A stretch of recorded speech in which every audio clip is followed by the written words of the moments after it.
À l'occasion du colloque des leaders pédagogiques 2022, nous avons demandé à quelques personnes participantes de prendre un moment pour partager avec nous, autour d'une table et de micros, leurs expériences autour d'enjeux relatifs au leadership dans leur milieu. Mon nom est Maxime Pelchat et bienvenue dans Leadership partagé, une série d'entrevues balado présentées par le Récit de l'enseignement privé en collaboration avec le Cadre 21.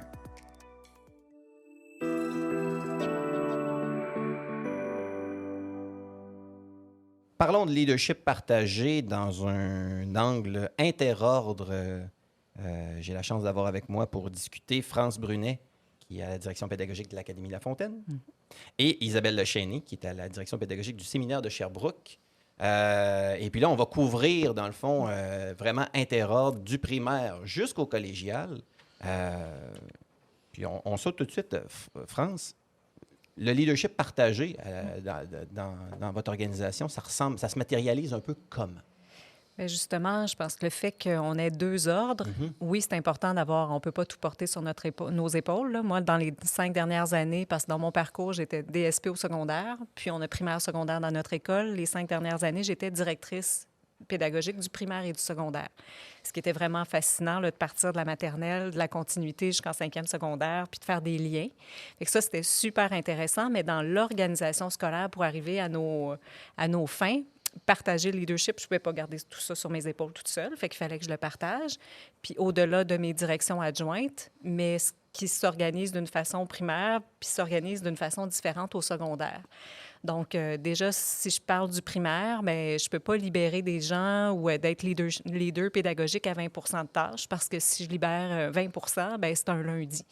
Parce que les autres, c'est du lundi au vendredi, puis ça ne se libère pas comme un 20 de tâches d'un enseignant ou un 10 de tâches d'un enseignant au secondaire. Donc, au primaire, on travaillait plus avec des conseils pédagogiques, mes adjoints, direction adjointe faisait aussi beaucoup de leadership pédagogique au primaire, tandis qu'au secondaire, mes adjoints sont plus dans le suivi d'élèves. Donc déjà, puis quand on veut travailler dans l'organisation scolaire au primaire, ils sont plus habitués de travailler, s'impliquer dans des comités, et puis de faire des rencontres d'équipe niveau. Donc, c'était plus nous, l'équipe d'adjoints, direction, on donnait un peu nous, on s'entendait entre nous sur où on voulait aller, puis après ça s'articulait par différentes rencontres de cette façon-là. Ouais. Quand j'arrivais du côté secondaire, puis on avait mis ensemble quand même, on a mis ensemble les spécialistes du primaire qui étaient souvent laissés pour compte. Parce que souvent, on parle aux titulaires qui sont majoritaires. Puis là, les spécialistes d'éducation physique, d'art, ils sont tout seuls.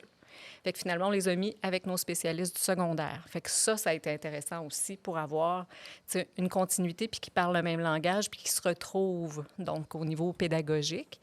Puis au secondaire, bien, ça fait quand même plusieurs années qu'on a nommé des leaders pédagogiques. Donc, pas des responsables d'équipe matière, là. Ils font plus que ça. Ils sont vraiment... c'est comme si j'ai pris la tâche d'un conseiller pédagogique que j'ai morcelé. Donc, en différents leaders pédagogiques. Et c'est avec eux que je développe, que je réfléchis, que je fais rebondir mes idées. Puis après ça, bien, avec eux, on fait avancer les équipes matières. Donc, mais ça s'articule vraiment de façon très différente, même si j'ai comme souvent, je compare à un tableau de son, tous les boutons qu'on veut faire avancer dans une école. Puis souvent, je leur dis, je ne les pousserai pas tous en haut parce que, tu sais, à 10, vous allez sauter. Mais on a notre vue d'ensemble, mais chaque bouton, c'est pas toutes les équipes qui sont rendues à la même place. Fait qu'au primaire puis au secondaire, de par l'organisation scolaire, il fallait qu'on y réfléchisse de façon différente. J'aime beaucoup la métaphore de la console de son. Je pense que ça représente bien, justement, pour ne pas tomber dans une genre de cacophonie. Oui, c'est ça. En effet. Super. Est-ce que, Isabelle, la réalité d'un établissement qui est secondaire et collégial, est-ce qu'il y a des enjeux du même type, dans le fond, qui se passent dans l'organisation de ce leadership partagé? Assurément, hein, deux ordres, des enjeux qui sont différents, des organisations scolaires aussi qui sont différentes.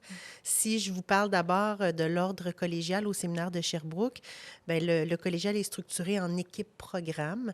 Donc, mes leaders pédagogiques sont les responsables de ces programmes-là. Ils ont à avoir au bon développement pédagogique là, au sein de leur programme.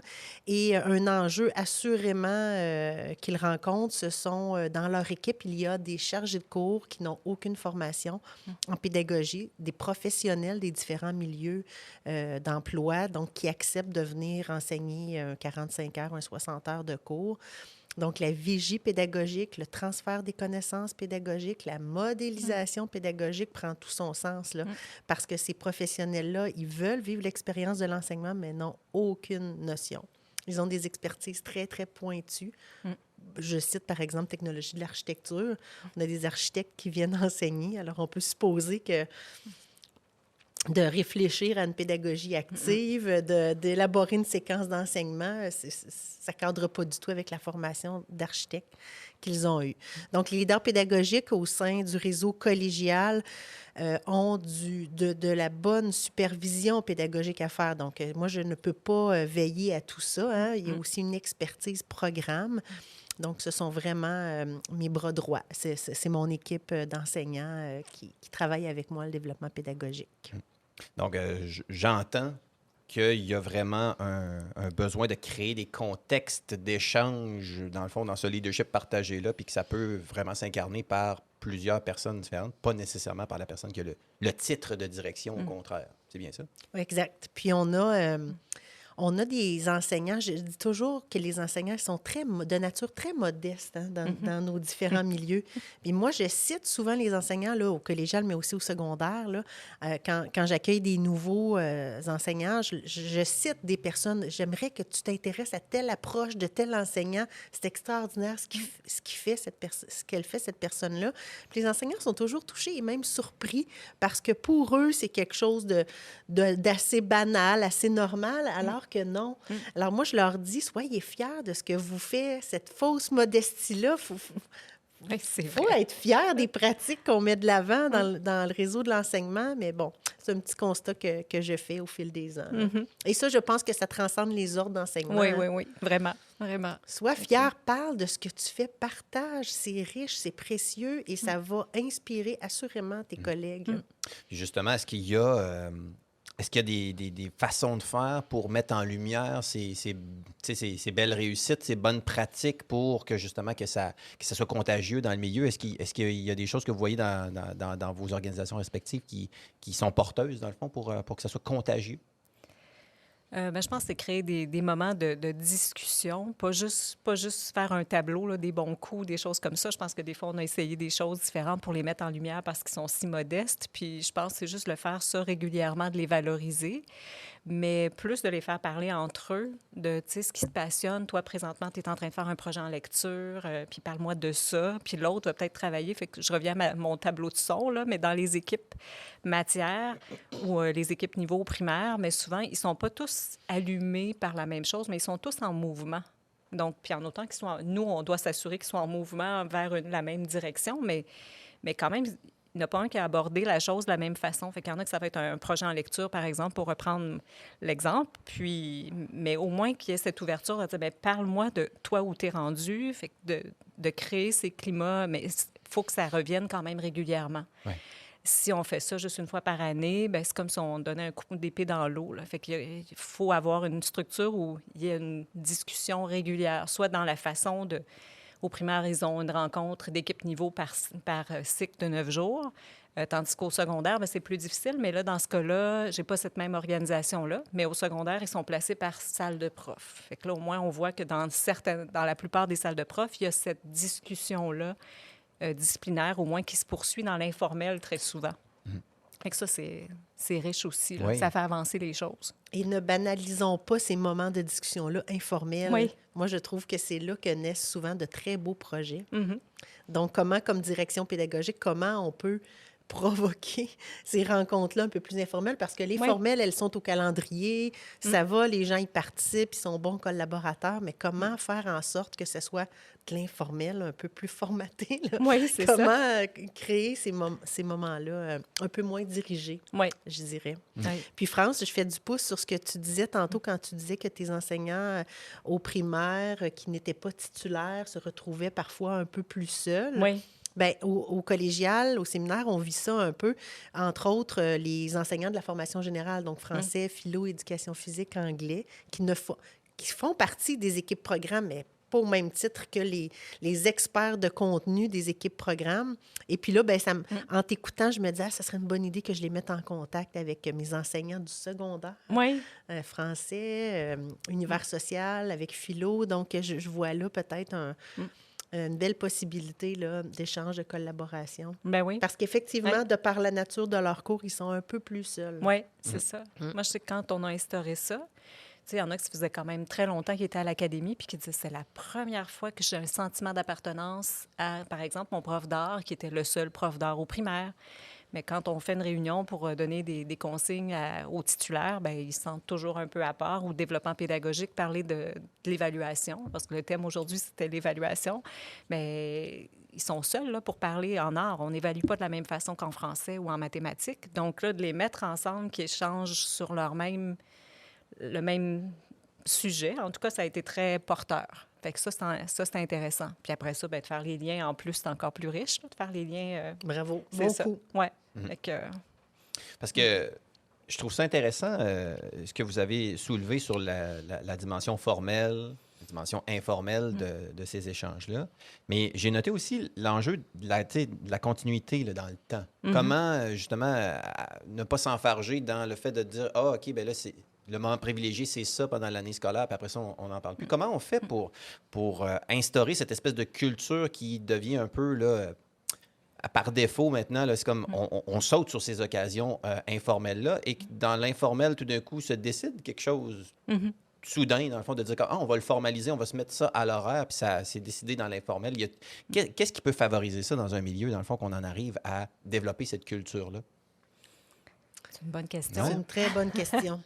Assurément que excuse-moi, Oui, vas-y. France, assurément que la direction doit avoir les oreilles bien déployées, écouter ce qui se trame dans ces moments informels-là. Ouais. On ne veut pas être partout, mais en même temps, d'être très à l'écoute de ce qui se discute. Et moi, parfois, je saisis une toute petite ouverture, une petite occasion pour dire est-ce qu'on se crée un petit comité? Est-ce que vous avez le goût que je déploie un petit peu de temps, des ressources pour faire avancer telle idée? Donc, je pense que la direction a été très à l'affût de ça, ces temps d'échange informels-là, pour ensuite peut-être les structurer. Quand l'idée émerge, bien, de voir à structurer le tout pour que ça aboutisse en résultat.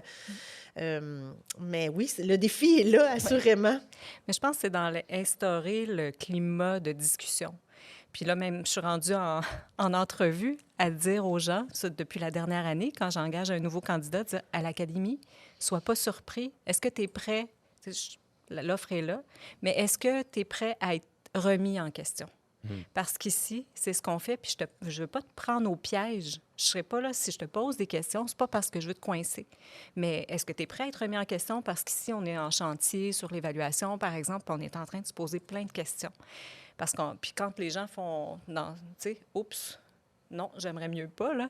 Mais déjà, je le campe maintenant, depuis 1 an, je le campe dès le moment de l'embauche pour dire c'est ce type de candidat, puis es-tu prêt? Parce qu'on va on va te mettre au défi, mais pas pour te coincer, mais parce qu'on est dans ce questionnement-là. Fait que quand on ouvre sur le questionnement, puis je dis pas que c'est acquis pour tout le monde, là, dans mon équipe, mais quand même, d'instaurer ça, je trouve qu'après ça, dans l'informel, ils se le permettent plus entre eux. Oui. Fait que, tu sais, qu'entre eux, là, dans la salle de prof, bien là, maintenant, justement, j'ai le leader pédagogique qui est dans la salle de prof. Puis, tu sais, des fois, vont avoir déjà parti des discussions dans la salle des profs qui, là, finalement, quand j'arrive à une rencontre, bien, ils sont déjà rendus quelque part, puis ils ont juste besoin de mon aide pour que j'avance. Je dis pas que c'est partout, là, encore une fois. Mes boutons de son, ils sont pas tous rendus à la même place, mais je pense que notre responsabilité, c'est de créer le climat d'ouverture à la discussion pour permettre à nos leaders qu'eux puissent avancer, là. Donc, dans l'informel. Puis ces leaders-là, parce que c'est vraiment intéressant là, ce qu'on se raconte, puis ça me fait penser à ces leaders-là. Il y en a qui sont peut-être qui ont de l'expérience, il y en a qui avaient confiance aussi en dire comme « Ah oui, moi je peux assumer dans le fond cette partie de leadership-là dans mon rôle d'enseignant, enseignant-mentor, enseignant ressources de quelque chose, de piloter un comité, etc. » Comment on fait pour... peut-être, on pourrait dire, comme accompagner quelqu'un à sortir de son syndrome, peut-être de l'imposteur naturel. pour justement faire fleurir ce leadership partagé-là là, dans le milieu. Ne pas avoir l'impression quasiment que la direction impose quelqu'un, mais que ça va de soi, dans le fond, là, qui est là. Comment on fait pour mettre à l'aise quelqu'un dans une position de leadership alors qu'il n'y a pas le titre? Ben, les occasions de réseautage au sein de la FEIEP, assurément que c'est un bon moyen. Là. Aujourd'hui, entre autres, au colloque, nous, on est venus, tous les représentants des départements sont là avec moi. Là.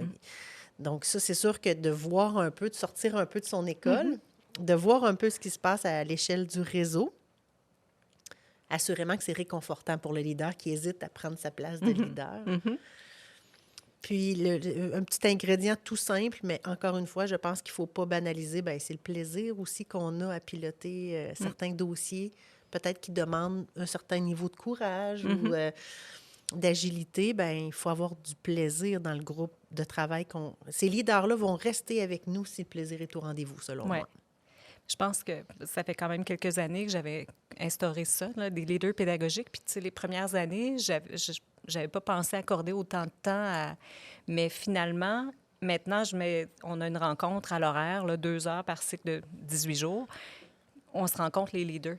Puis, pour eux, ça leur donne quand même une place pour qu'ils échangent entre eux. Puis souvent, on échange ensemble, puis tout ça. Puis moi, ça m'aide aussi à préparer la suite en prenant le pouls de cette équipe-là. Mais en même temps, eux, ils sont, tu sais, c'est des tout seuls ensemble, là, finalement, qu'on met ensemble. Puis là, on échange. Fait que nous, au moins, bien, entre eux, ils vont confronter leurs idées ou les choses comme ça. Puis je trouve que depuis qu'on fait ça, là, ils ont gagné en confiance. Là, eux, c'est comme le groupe qui deviennent vraiment des leaders, puis ils sont plus confiants pour retourner avec leurs équipes. Et là, c'est un peu moins porte-parole entre Mme Brunet puis, tu sais, bon, l'équipe. Fait que on voit qu'ils sont plus là pour faire cheminer. Fait que je trouve que ça a été une pratique gagnante là, dans les dernières années, depuis que je les rencontre de façon plus régulière. Puis, assurément, pour compléter, France, assurément, les rôles et responsabilités très clairement bien définis parce qu'il ne faut pas placer ces leaders-là dans des situations peut-être un peu moins confortables.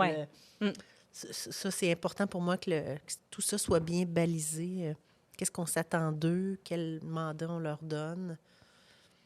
Idéalement dans le plaisir, mais bon. Ben oui, c'est ça. Puis là, puisqu'on discute dans un automne, on pourrait dire presque post-pandémique, est-ce qu'il y a des apprentissages par rapport à cette dynamique de leadership-là qui ressortent de l'expérience d'à peu près 2 ans, là, grosso modo, là, de contexte pandémique là, dans nos milieux scolaires? Est-ce que ça vous fait penser à quelque chose de dire comme, OK, ça, il a fallu se retourner de bord, puis finalement, ça a donné quelque chose qu'on a voulu garder, qu'on a voulu intégrer dans cette nouvelle normalité, si je peux dire. Ça vous fait penser à quoi, si je dis ça? Tu veux nous amener sur la voie du numérique? Ça pourrait être ça. C'est sûr que je suis d'accord que la pandémie a imposé un peu le numérique comme instrument de communication, collaboration, parce qu'il y en a été beaucoup question là, dans la discussion jusqu'à maintenant. Fait que je présume que c'est un élément incontournable. Assurément. En contexte pandémique, nous, on prenait un petit peu de recul parce qu'on était très hands-off, là, en bon français. Puis on prenait un petit peu de recul, l'équipe de direction, et on les voyait bien, les leaders pédagogiques. On les voyait bien émerger de cette crise-là, de cette réorganisation-là pédagogique. Là. Donc, assurément que ça leur a donné une belle visibilité à nos leaders. Et ils ont accepté de le faire aussi, là, sans parfois qu'on ait eu le temps d'attacher tous les ficelles. Ils se portaient volontaires, puis ils étaient à l'avant-plan pour collaborer, aider d'autres collègues. Donc, moi, je pense que ça a mis la loupe, assurément, sur nos leaders. Et oui, aussi dans tout la manipulation, puis l'agilité avec les outils techno, là, ça c'est certain, là, leurs compétences technologiques, pédago-numériques ont été sollicitées largement. Oui, en effet. Mais je pense qu'ils n'ont pas eu le choix aussi, puis on n'avait pas le choix personne, là, mais il fallait qu'ils soient ensemble pour s'en sortir. Oui. Donc, d'être en mathématiques ou trouver comment enseigner à distance en mathématiques. Là, quand au secondaire, il fallait faire une journée sur 2, par exemple, ou des choses comme ça. Il fallait qu'ils collaborent. Fait que je trouve que ce qui est ressorti beaucoup de cette pandémie-là, c'est de voir qu'il fallait qu'ils soient ensemble pour s'en sortir. Ouais. Il ne pouvait pas y arriver tout seul. Et puis ça, on peut dire que ça a comme Ouais. resté, dans Ouais. le fond, dans Ouais. la période actuelle. Ouais. Puis que c'est vraiment comme... Ça va rester. Oui, c'est ça. Fait que ça, je trouve qu'ils sont fiers de ce qu'ils ont bâti, comment ils ont été capables de se retourner de bord, de proposer des SAE, même en éducation physique, par exemple, à distance ou des choses comme ça. Fait que là, finalement, de continuer à collaborer, je trouve que le discours dont je parlais tantôt, je trouve qu'il s'est établi, mais par la force des choses. Ouais. Parce que nous, on ne pouvait pas être partout, là. Donc, puis là, mais en effet, les leaders prenaient de la place. Puis pas juste les leaders que nous, on avait nommés, là. Il y en a d'autres qui ont quand même émergé, qui ne portent pas le titre, mais qui Ouais. sont quand même là. Fait qu'on voit qu'il y a des équipes qui se sont soudées davantage. Fait que, Très intéressant. Ouais. Puis dans un contexte, Isabelle, comme je pense notamment au collégial, où est-ce que les choses sont peut-être encore plus en silo, des fois, naturellement, est-ce que c'est le genre de choses qu'on a vu que ça a aidé à défaire un peu ces silos-là, Assurément. avec l'entraide forcée, on pourrait dire, là? Et que Assurément. ça colle encore maintenant? Oui, assurément. Au collégial, au séminaire, on a été très, très rapide à installer là, l'enseignement à distance. Et les responsables, nos leaders, ont fait un travail colossal. Oui, c'est certain. Là. Comme direction des études, là, à moi seule, je n'aurais pas pu basculer tous les programmes. Des programmes parfois techniques aussi. Là, donc, je n'aurais pas pu faire ça là, à moi seule, assurément. Vraiment intéressant. France, Isabelle, merci beaucoup d'avoir discuté avec moi de ce grand sujet de leadership partagé. Puis il me semble que j'ai l'impression qu'on termine la conversation avec un message d'espoir, dans le fond, sur le dire qu'on est sur un bon air d'aller, puis qu'on veut que ça se passe de mieux en mieux dans nos milieux. Merci beaucoup. Merci. merci.